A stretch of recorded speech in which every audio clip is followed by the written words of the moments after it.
ಒಂದು ದುರದೃಷ್ಟಕರ ಘಟನೆಯಲ್ಲಿ ನಿನ್ನೆ ದಿವಸ ನಮ್ಮ ನಂದಗಡ್ ಪೊಲೀಸ್ ಠಾಣಾ ವ್ಯಾಪ್ತಿಯ ಬಿಡಿ ಗ್ರಾಮದ ಗ್ರಾಮದಲ್ಲಿ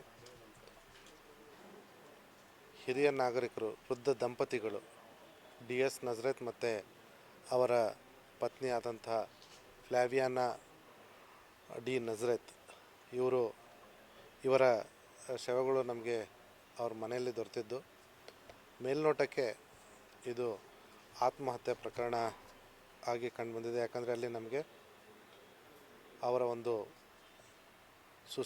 ಆತ್ಮಹತ್ಯಾ ನೋಟ್ ಕೂಡ ಅಲ್ಲಿ ಸಿಕ್ಕಿದೆ. ಆತ್ಮಹತ್ಯಾ ನೋಟಲ್ಲಿ ನೋಡಿರೋ ಪ್ರಕಾರ ಇವರು ಯಾವುದೋ ಒಂದು ಸೈಬರ್ ಅಪರಾಧದ ವಿಕ್ಟಿಮ್ ಆಗಿದ್ದಾರೆ. ಅದರಲ್ಲಿ ಇಲ್ಲಿವರೆಗೂ ನಮಗೆ ತನಿಖೆಯಲ್ಲಿ ಮೇಲ್ನೋಟಕ್ಕೆ ಕಂಡುಬಂದಂಥದ್ದು ಸುಮಾರು 50 ಲಕ್ಷ ರೂಪಾಯಿಯಷ್ಟು ಕಳೆದುಕೊಂಡಿರೋ ಹಾಗೆ ಕಾಣಿಸ್ತಾ ಇದೆ. ಇದು ಇನ್ನು ಹೆಚ್ಚಿಗೆ ಕೂಡ ಇರ್ಬೋದು. ನಾವು ಅವರ ಕೆಲವೊಂದು ಅಕೌಂಟ್ನ ದಾಖಲೆಗಳನ್ನ ಪರಿಶೀಲನೆ ಮಾಡ್ತಾಯಿದ್ದೀವಿ. ಈ ಒಂದು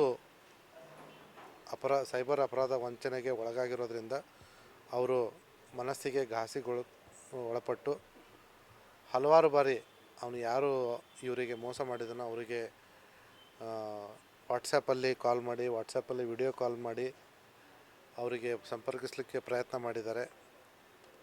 ಕೊನೆಗೆ ಇವ್ರದ್ದು ಒಂದು ಮೆಸೇಜ್ ಕೂಡ ಇದೆ. ಅದರಲ್ಲಿ ಅವ್ರು ಬರೀತಾರೆ, ನೆನ್ನೆ ದಿವಸದ ಮೆಸೇಜೆ, ನೀನೇನಾದರೂ ಇವತ್ತು ನಂದು ಫೋನ್ ರಿಸೀವ್ ಮಾಡಿಲ್ಲ ಅಂದರೆ ನಾವು ಆತ್ಮಹತ್ಯೆ ಮಾಡ್ಕೊಳ್ತೀವಿ ಅಂತ. ತುಂಬ ದುರದೃಷ್ಟಕರ ಘಟನೆ. ಈ ಒಂದು ಸೈಬರ್ ಅಪರಾಧ ವಂಚನೆಗೆ ಅವರು ಒಳಗಾಗಿದ್ದರೂ ಕೂಡ ಅವರು ಕೇವಲ ನಮ್ಮ ಪೊಲೀಸರಿಗೆ ಮಾಹಿತಿನ ತಿಳಿಸಿದ್ರೆ ನಾವೇ ಅವರಿಗೆ ರಕ್ಷಣೆನ ಒದಗಿಸ್ತಾ ಇದ್ವಿ. ಅದನ್ನು ಬಿಟ್ಟು ಅವರು ಈ ರೀತಿ ತಮ್ಮ ಪ್ರಾಣವನ್ನೇ ಕಳೆದುಕೊಳ್ಳುವಂಥ ಒಂದು ಕೆಲಸಕ್ಕೆ ಕೈ ಹಾಕಿದ್ದಾರೆ. ತುಂಬ ದುರದೃಷ್ಟಕರ ಸಂಗತಿ. ಇದೊಂದು ನಮ್ಮ ಸಮಾಜಕ್ಕೆ ಎಚ್ಚರಿಕೆ ಗಂಟೆ ಆಗಿರಲಿಕ್ಕೆ ನಾನು ತಮ್ಮ ಮುಖಾಂತರ ಮನವಿ ಮಾಡ್ಕೊಳ್ತೀನಿ. ಯಾರೇ ವ್ಯಕ್ತಿಗಳು ಈ ಸೈಬರ್ ಅಪರಾಧಕ್ಕೆ ವಂಚನೆಗೆ ಒಳಗಾಗಿದ್ದರೆ ಅವರು ಹಿಂದೆ ಮುಂದೆ ನೋಡದೆ ತಮ್ಮ ಸಮೀಪದಲ್ಲಿರ್ತಕ್ಕಂಥ ಪೊಲೀಸ್ ಠಾಣೆಗೆ ದೂರನ್ನು ಸಲ್ಲಿಸಬೇಕು. ಪೊಲೀಸರು ತಮ್ಮ ಕೈಲಾದಷ್ಟು ಸಹಾಯವನ್ನು ಅವರಿಗೆ ಮಾಡ್ತಾರೆ. ಅದನ್ನು ಬಿಟ್ಟು ಅವರು ಈ ರೀತಿ ಪ್ರಾಣ ಕಳ್ಕೊಳ್ಳೋದ್ರಿಂದ ಏನನ್ನೂ ಕೂಡ ಸಾಧನೆ ಮಾಡಲಿಕ್ಕೆ ಆಗಲ್ಲ, ಮತ್ತು ಅಪರಾಧಿಗಳು ಕೂಡ ತಪ್ಪಿಸ್ಕೊಂಡು ಹೋಗಲಿಕ್ಕೆ ಕೊಡಲಿಕ್ಕೆ ಆಗುತ್ತೆ.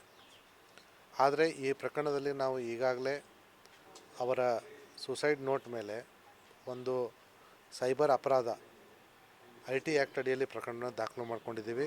ಅದರ ಜೊತೆಗೆ ಈ ಫ್ರಾಡ್ನಿಂದಾಗಿಯೇ ಈ ವೃದ್ಧ ದಂಪತಿಗಳು ಸಾವನ್ನಪ್ಪಿರೋದ್ರಿಂದ ಇವರ ಆತ್ಮಹತ್ಯೆಗೆ ಕಾರಣೀಭೂತರಾದವರು ಅವರೇ ಅಂತ ಹೇಳಿಬಿಟ್ಟು ಒಂದು ಅಬೇಟ್ಮೆಂಟ್ ಟು ಸೂಸೈಡ್ ಕೇಸನ್ನು ಕೂಡ ನಾವು ದಾಖಲೆ ಮಾಡ್ಕೊಂಡಿದ್ದೀವಿ. ಇದೊಂದು ದುರದೃಷ್ಟಕರ ಘಟನೆ. ಆದರೆ ಈ ರೀತಿ ವೃದ್ಧ ದಂಪತಿಗಳು ಪ್ರಾಣವನ್ನು ಕಳೆದುಕೊಂಡಿರೋದ್ರಿಂದ ಈ ಒಂದು ಪ್ರಕರಣದ ಹೆಚ್ಚಿನ ತನಿಖೆಗೆ ನಾವು ಇದನ್ನು ನಮ್ಮ ಜಿಲ್ಲಾ ಸೈಬರ್ ಅಪರಾಧ ವಿಭಾಗಕ್ಕೆ ಅದನ್ನು ಕೇಸನ್ನು ಟ್ರಾನ್ಸ್ಫರ್ ಮಾಡಿ ನನ್ನ ಸ್ವಯಂ ಮೇಲುಸ್ತುವಾರಿಯಲ್ಲಿ ಈ ಕೇಸನ್ನು ನಾವು ತನಿಖೆ ನಡೆಸ್ತೀವಿ. ಆದಷ್ಟು ಬೇಗ ಅಪರಾಧಿಗಳಿಗೆ ನಾವು ಶಿಕ್ಷೆಯನ್ನು ಕೊಡಲಿಕ್ಕೆ ಪ್ರಯತ್ನ ಮಾಡ್ತೀವಿ. ಮತ್ತು ಈಗೇನು ಈ ವೃದ್ಧ ದಂಪತಿಗಳು ತಮ್ಮ ಹಣವನ್ನು ಕಳೆದುಕೊಂಡಿದ್ದಾರೆ ಅದನ್ನು ಕೂಡ ನಾವು ರಿಕವರಿ ಮಾಡಲಿಕ್ಕೆ ಪ್ರಯತ್ನ ಮಾಡ್ತೀವಿ. ಎಲ್ಲಿಯವರು ಮತ್ತು ಇವರು ಏನು ಕೆಲಸ ಮಾಡ್ಕೊಂಡಿದ್ರು ಈ ಅಜ್ಜ ಸುಮಾರು 22 ವರ್ಷಗಳ ಕೆಳಗಡೆ ಮಹಾರಾಷ್ಟ್ರ ರಾಜ್ಯ ಸರ್ಕಾರದಿಂದ ನಿವೃತ್ತಿ ಆಗಿದ್ದರು ಅನ್ನುವಂಥದ್ದು ನಮಗೆ ಮೇಲ್ನೋಟಕ್ಕೆ ಲಭಿಸಿರ್ತಕ್ಕಂಥ ಮಾಹಿತಿ. ಅಜ್ಜ ಮೂಲತಃ ಬೀಡಿಯವರಾಗಿದ್ದು ಅವರ ಹೆಂಡತಿ ಬಾಂಬೆಯವರಾಗಿದ್ದರು. ಕಳೆದ ಹಲವಾರು ವರ್ಷಗಳಿಂದ ರಿಟೈರ್ಮೆಂಟ್ ಆಗಿ ಅವರು ಇಲ್ಲಿಯೇ ಬಂದು ವಾಸಿಸ್ತಾಯಿದ್ರು ಬೀಡಿಯಲ್ಲಿ ತಮ್ಮ ಮನೆಯಲ್ಲಿ. ಇವರಿಗೆ ಮಕ್ಕಳಿರಲಿಲ್ಲ, ಹಾಗಾಗಿ ಇವರು ಏಕಾಂಗಿಯಾಗಿ ತಮ್ಮ ಮನೆಯಲ್ಲಿ ಜೀವನ ನಡೆಸ್ತಾಯಿದ್ರು. ಆದಾಗ್ಯೂ ಕೂಡ ಇವರು ಸಮಾಜ ಜೊತೆ ಒಳ್ಳೆಯ ಸಂಬಂಧನ ಹೊಂದಿದ್ರು. ತಮ್ಮ ಪ್ರಾಪರ್ಟಿಯನ್ನು ಸಮಾಜದ ಒಳಿತಿಗೆ ಉಪಯೋಗಿಸಬೇಕು ಅನ್ನೋಂಥ ಒಂದು ವಿಲ್ಲನ್ನು ಈ ಮುಂಚೆನೇ ಮಾಡಿದರು. ಮತ್ತು ಸಮಾಜದ ಚಟುವಟಿಕೆಗಳಲ್ಲೂ ಕೂಡ ಅವರು ಕ್ರಿಶ್ಚಿಯನ್ರಾಗಿದ್ದು ಕ್ರೈಸ್ತ ಚಟುವಟಿಕೆಗಳಲ್ಲಿ ತುಂಬ ಸ್ವಯಂ ಇಚ್ಛೆಯಿಂದ ಭಾಗವಹಿಸ್ತಾ ಇರೋದು ನಮಗೆ ಕಂಡುಬಂದಿದೆ. ಇದರ ಜೊತೆಗೆ ಇವರು ಹಲವಾರು ಮಕ್ಕಳಿಗೆ ಉಚಿತವಾಗಿ ಈ ಕೋಚಿಂಗನ್ನು ಕೂಡ ಕೊಡ್ತಾಯಿದ್ರು. ಇವರಿಂದ ಕಲಿತಂಥ ವಿದ್ಯಾರ್ಥಿಗಳು, ಹಲವಾರು ವಿದ್ಯಾರ್ಥಿಗಳು ಇವತ್ತು ಬೇರೆ ಬೇರೆ ಕಡೆ ಇಂಜಿನಿಯರಿಂಗ್ ಮತ್ತು ಮೆಡಿಕಲ್ ವಿದ್ಯಾರ್ಥಿಗಳಾಗಿ ಅಭ್ಯಾಸ ಮಾಡ್ತಾಯಿದ್ದಾರೆ. ಸಮಾಜಕ್ಕೆ ಬೇಕಾದಂಥ ವ್ಯಕ್ತಿ, ಆದರೆ ಸೈಬರ್ ವಂಚನೆಗೆ ಒಳಗಾಗಿ ತಮ್ಮ ಜೀವನ ಕಳೆದುಕೊಂಡದ್ದಲ್ಲದೆ ಸಮಾಜಕ್ಕೂ ಕೂಡ ಒಂದು ದೊಡ್ಡ ನಷ್ಟವನ್ನು ಬಿಟ್ಟು ಹೋಗಿದ್ದಾರೆ. ಯಾವ ರೀತಿ ವಂಚನೆ ಮಾಡಿದ್ದಾರೆ ಸರ್? ಎಷ್ಟು ಬ್ಯಾಂಕ್ ಖಾತೆಗೆ ಜಮಾ ಮಾಡ್ಯಾರ ಸರ್ ಹಣ? ಇದು ನಮಗೆ ಪ್ರಕರಣ ರಿಜಿಸ್ಟರ್ ಆಗಿರ್ತಕ್ಕಂಥದ್ದು ನಿನ್ನೆ ರಾತ್ರಿ. ಈ ಒಂದು ಹಂತದಲ್ಲಿ ನಮಗೆ ಎಷ್ಟು ಬ್ಯಾಂಕಿಗೆ ಜಮೆ ಆಗಿದೆ ಅದೆಲ್ಲ ನಾವು ಹೇಳಲಿಕ್ಕೆ ಆಗೋದಿಲ್ಲ. ನಮ್ಮ ತನಿಖೆ ಈಗ ನಾವು ಕೈಗೆತ್ತಿಕೊಂಡಿದ್ದೀವಿ. ಈಗಾಗಲೇ ನಮ್ಮ 2 ತಂಡಗಳು ಬೇರೆ ಬೇರೆ ಬ್ಯಾಂಕ್ಗಳಿಗೆ ಭೇಟಿ ನೀಡಿ ಮಾಹಿತಿಯನ್ನು ಸಂಗ್ರಹಿಸ್ತಾ ಇದ್ದಾರೆ. ಮೇಲ್ನೋಟಕ್ಕೆ 50 ಲಕ್ಷಕ್ಕಿಂತ ಹೆಚ್ಚಿಗೆ ಅನ್ನುವಂಥದ್ದು ನಮಗೆ ಈಗ ಲಭ್ಯವಿರೋ ದಾಖಲೆಗಳ ಪ್ರಕಾರ ಗೊತ್ತಾಗಿರ್ತಕ್ಕಂಥದ್ದು. ಅದಕ್ಕಿಂತ ಜಾಸ್ತಿ ಇರೋ ಸಾಧ್ಯತೆ ಇದೆ. ಸರ್, ಯಾವ ರೀತಿ ವಂಚನೆ ಮಾಡ್ತಾರೆ? ಏನು ಕಾಲ್ ಮಾಡ್ತಾ ಇದ್ದೀವಿ ಸರ್? ಅವರ ಫೋನಲ್ಲಿರೋ ದಾಖಲೆಗಳ ಪ್ರಕಾರ ನೋಡಿದ್ರೆ ಇವ್ರದ್ದು ಅವ್ರಿಗೆ ಏನು ಹೇಳಿದ್ದಾರೆ, ನಿಮ್ಮ ID ಕಾರ್ಡನ್ನು ತೆಗೆದುಕೊಂಡು ಯಾರೋ ಒಬ್ಬರು ಸೈಬರ್ ಅಪರಾಧ ಎಸಗಿದ್ದಾರೆ, ನೀವು ಈ ಕ್ರೈಮ್ ಬ್ರಾಂಚಿನ ಪೊಲೀಸರಿಗೆ ಫೋನ್ ಮಾಡಿರಿ ಅಂತ ಹೇಳಿದ್ದಾರೆ. ಆ ಕ್ರೈಮ್ ಬ್ರಾಂಚಿನ ಪೊಲೀಸರಿಗೆ ಇವರು ಫೋನ್ ಮಾಡಿದ್ದಾರೆ, ಅವರು ನಿಜವಾಗ್ಲೂ ಪೊಲೀಸರು ಅಂತ ಅಂದ್ಕೊಂಡು.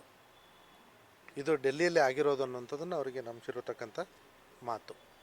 ಏನು, ಇವರ ಇವರ ID ಕಾರ್ಡನ್ನು ಉಪಯೋಗ ಮಾಡಿಕೊಂಡು ದೆಹಲಿಯಲ್ಲಿ ಸೈಬರ್ ವಂಚನೆ ಎಸಗಿದ್ದಾರೆ ಅನ್ನುವಂಥದ್ದು. ಅದಕ್ಕೆ ಈ ವ್ಯಕ್ತಿ ಹೆದರ್ಕೊಂಡು ಆ ಒಂದು ಕ್ರೈಮ್ ಬ್ರಾಂಚಿನ ಫೋನ್ ನಂಬರ್ಗೆ ಕರೆ ಮಾಡಿದಾಗ ಅವರು ಇವರಿಗೆ ಮತ್ತಷ್ಟು ಹೆದರಿಸಿ ಇವರಿಂದ ಹಣ ವಸೂಲಿ ಮಾಡಿರೋದು ಮೇಲ್ನೋಟಕ್ಕೆ ನಮಗೆ ತಿಳಿದು ಬಂದಿರತಕ್ಕಂಥ ಮಾಹಿತಿ. ಇದರ ಹೊರತುಪಡಿಸಿ ಮತ್ತೆ ಇನ್ನೂ ಏನೇನಾಗಿದೆ ಅನ್ನೋದನ್ನು ನಾವು ನಮ್ಮ ತನಿಖೆಯಲ್ಲಿ ಇನ್ನೂ ಕಂಡುಕೊಳ್ಬೇಕಿದೆ. ಸರ್, ಈಗ ಡೆತ್ ನೋಟ್ ಇದೆ, ಡೆತ್ ನೋಟ್ನಲ್ಲಿ ಅಶ್ಲೀಲ ಇಟ್ಕೊಂಡು ಈ ರೀತಿ ಮಾಡಿ ಇಲ್ಲ ಸುಮಾರು 5 ಲಕ್ಷ ರೂಪಾಯಿ ಈಗಾಗಲೇ ಕೊಟ್ಟಿದ್ದೀನಿ ಅನ್ನುವಂಥದ್ದು. ನಾನು ಹೇಳ್ತಾ ಇದ್ದೀನಿ, ನಮ್ಮ ಮೇಲ್ನೋಟ ತನಿಖೆಯಲ್ಲಿ 50 ಲಕ್ಷ ನಮಗೆ ಬೇರೆ ಬೇರೆ ಅಕೌಂಟಿಗೆ ಟ್ರಾನ್ಸ್ಫರ್ ಆಗಿರೋದು ಕಂಡು ಬಂದಿದೆ. ಆದರೆ ಅಲ್ಲೆಲ್ಲೂ ಕೂಡ ಅವರ ಡೆತ್ ನೋಟಲ್ಲಿ ಅಶ್ಲೀಲ ಇದು ಫೋಟೋಗಳ ಬಗ್ಗೆ ಆಗಲಿ ವಿಡಿಯೋಗಳ ಬಗ್ಗೆ ಆಗಲಿ ಏನೂ ಮೆನ್ಷನ್ ಮಾಡಿಲ್ಲ. ಸೊ ಹಾಗಾಗಿ ಕೆಲವು ಮಾಧ್ಯಮಗಳಲ್ಲಿ ಏನೋ ವರದಿ ಬಂದಂದು ನಾನು ನೋಡಿದೆ. ಆ ರೀತಿ ನಗ್ನತೆ ವಿಡಿಯೋಗಳಾಗಲಿ ಅಶ್ಲೀಲ ಮೆಸೇಜು ಫೋಟೋಗಳಾಗಲಿ ನಮಗೆ ಏನೂ ಕಂಡು ಬಂದಿಲ್ಲ. ಇವರಿಗೆ ಹೆದರಿಕೆ ಅವರು ಹಾಕಿರ್ತಕ್ಕಂಥದ್ದು, ಇವರ ID ಕಾರ್ಡನ್ನು ತೆಗೆದುಕೊಂಡು ಬೇರೆಯವರಿಗೆ ಸೈಬರ್ ವಂಚನೆ ಮಾಡಿದ್ದಾರೆ, ಅದಕ್ಕೆ ನೀವೇ ಕಾರಣ ಅನ್ನುವಂಥ ಒಂದು ಭಯವನ್ನು ಇವರಲ್ಲಿ ಹುಟ್ಟಿಸಿರೋದ್ರಿಂದ. ಈಗ ಆತ್ಮಹತ್ಯೆ ಅಂದರೆ ಏನು, ಹೆಂಗೆ ಸರ್? ಅದು ನಮಗೀಗ ಪೋಸ್ಟ್ ಮಾರ್ಟಮಲ್ಲಿ ಗೊತ್ತಾಗುತ್ತೆ.